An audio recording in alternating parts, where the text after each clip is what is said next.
Taste the Daily.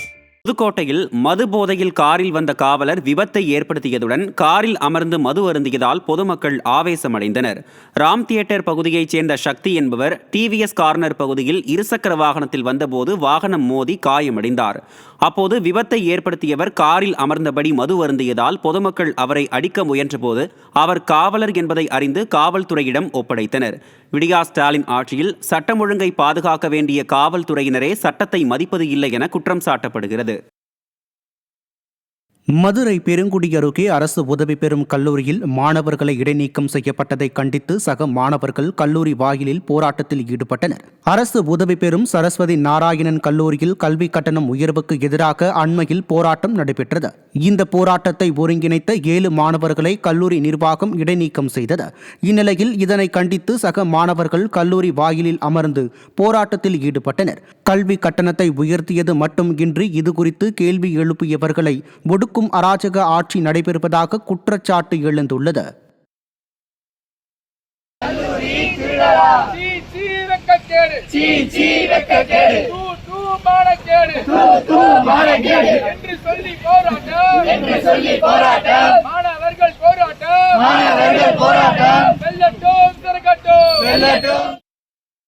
Chengalpattu மாவட்டம் திருக்கழுக்குன்றம் பேருந்து நிலையம் பாராக மாறிய அவலம் ஏற்பட்டுள்ளது. திருக்கழுக்குன்றம் பேருந்து நிலையத்தில் இரவு நேரங்களில் மது அருந்தும் இடமாக பயன்படுத்தப்பட்டு வருகிறது. இதனால் பேருந்து நிலையத்தில் பயணிகள் அமரும் இடத்தில் காலி மது பாட்டில்களும் குப்பைகளும் சூழப்பட்டுள்ளது. விடியா ஸ்டாலின் அரசின் காவல்துறை முறையாக ரோந்து பணி மேற்கொள்ளாததாலேயே இதுபோன்ற நிலை ஏற்பட்டிருப்பதாக பொதுமக்கள் குற்றம் சாட்டுகின்றனர். கடலூர் மாவட்டம் சிதம்பரம் அருகே அரசு மதுபான கடையில் மது பாட்டிலுக்கு 10 ரூபாய் கூடுதலாக கேட்டு விற்பனையாளர் வாக்குவாதம் செய்யும் வீடியோ வெளியாகியுள்ளது. வேலக்குடி பகுதியில் உள்ள டாஸ்மாக் கடையில் வாடிக்கையாளர் ஒருவரிடம் கூடுதலாக 10 ரூபாய் கேட்டும் ரசீது தர மறுத்தும் விற்பனையாளர் ஆறுமுகம் என்பவர் வாக்குவாதத்தில் ஈடுபட்டார். ஸ்டாலினின் ஊழல் ஆட்சிக்கு டாஸ்மாகில் 10 ரூபாய் கூடுதல் வசூலே சாட்சி என பொதுமக்கள் குற்றம் சாட்டியுள்ளனர். எல்லாம் லஞ்சம் வழக்கமாக போச்சு தெரியுங்களா, எல்லாரும் லஞ்சம் தான், அது புரிஞ்சுங்க. புதுசாக நீங்கள் திறமையாக வாங்கணும்னு நினைக்காதீங்க, அப்படிலாம் கிடையாது. ரைட்டு, திறமை யாரும் கிடையாது, எல்லாம் லஞ்சம் தான் தமிழ்நாடு.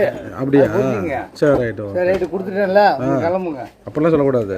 150 முடிஞ்சுங்க, 150 பேசக்கூடாது. ஜெயங்கொண்டம் அருகே சுகாதாரமற்ற முறையில் குடிநீர் வருவதை கண்டித்து 100க்கும் மேற்பட்ட பொதுமக்கள் காலி குடங்களுடன் சாலை மறியல் போராட்டத்தில் ஈடுபட்டனர்.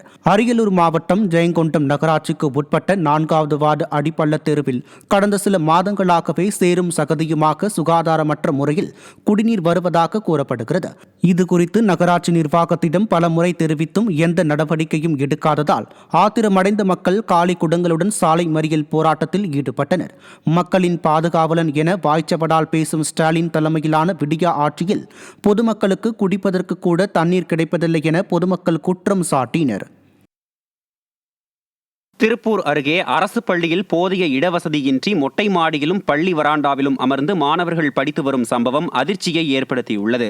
வீரபாண்டி அரசு மேல்நிலைப் பள்ளியில் 1452 மாணவ மாணவிகள் பயின்று வரும் நிலையில் இவர்களுக்கு போதிய வகுப்பறைகள் இல்லை.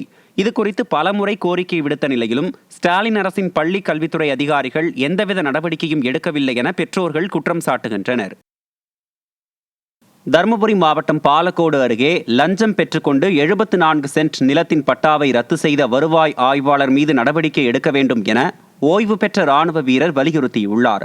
பஞ்சப்பள்ளி அடுத்த சொரக்குறிக்கை கிராமத்தைச் சேர்ந்த ஓய்வு பெற்ற ராணுவ வீரர் சுப்பிரமணி என்பவரின் நிலத்தில் முனிராஜ் என்பவர் வழி கேட்டதாக கூறப்படுகிறது. இந்நிலையில் சுப்பிரமணி வழி தர மறுத்ததால் வருவாய் ஆய்வாளருக்கு லஞ்சம் கொடுத்து அவரது நிலத்தின் பட்டாவை முனிராஜ் ரத்து செய்துள்ளார். விடியா திமுக ஆட்சியில் அரசு அதிகாரிகள் லஞ்ச லாவண்யத்தில் திளைத்து வருவதாக பொதுமக்கள் குற்றம் சாட்டுகின்றனர். 24 சென்ட் லட்சுமி என்றவங்கிட்ட விலை கொடுத்து வாங்கி ரிஜிஸ்டர் பண்ணுறேன். பட்டா சிட்டா அடங்கல் ஏரிஸ்டர் எப்பம்பி என்ன வேணுமோ அதுக்கு எல்லாம் என்கிட்ட ஆதாரம் இருக்குது. அப்படி இருக்கையில் என்னை எதிர்பார்த்து வெங்கட்டம்மாள் முன்ராஜ் என்றவங்களுக்கு அவங்க நிலத்துக்கு வழி போகிறீங்களன்றதுக்காக என்னை பஞ்சாயத்து போட்டு என்னை எத்தனையோ முறை கேட்டாங்க. நான் தர மறுத்ததுனால டிஆர்ஓ கிட்ட போய் அவங்க லஞ்சம் கொடுத்து என் பட்டாவை கேன்சல் பண்ணியிருக்காங்க. திருவள்ளூர் மாவட்டம் சோழவரம் அருகே தொழிற்சாலையில் மினி சரக்கு லாரி மோதி 2 பரிதாபமாக உயிரிழந்தனர்.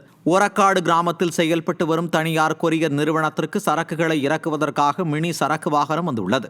அப்போது ஓட்டுநர் கருப்பசாமி வாகனத்தில் இருந்து கீழே இறங்கி சென்றபோது கிளீனர் ரூபன் வாகனத்தை இயக்கியதால் வாகனம் தொழிற்சாலையின் காவலாளி மற்றும் ஓட்டுநர் மீது மோதி விபத்துக்குள்ளானது. இந்த விபத்தில் ஓட்டுநர் கருப்பசாமி, காவலாளி பிரபு ஆகிய இருவரும் பரிதாபமாக உயிரிழந்தனர். பின்னர் மினி சரக்கு வாகனத்தை இயக்கிய கிளீனர் ரூபன் சிக்கினார்.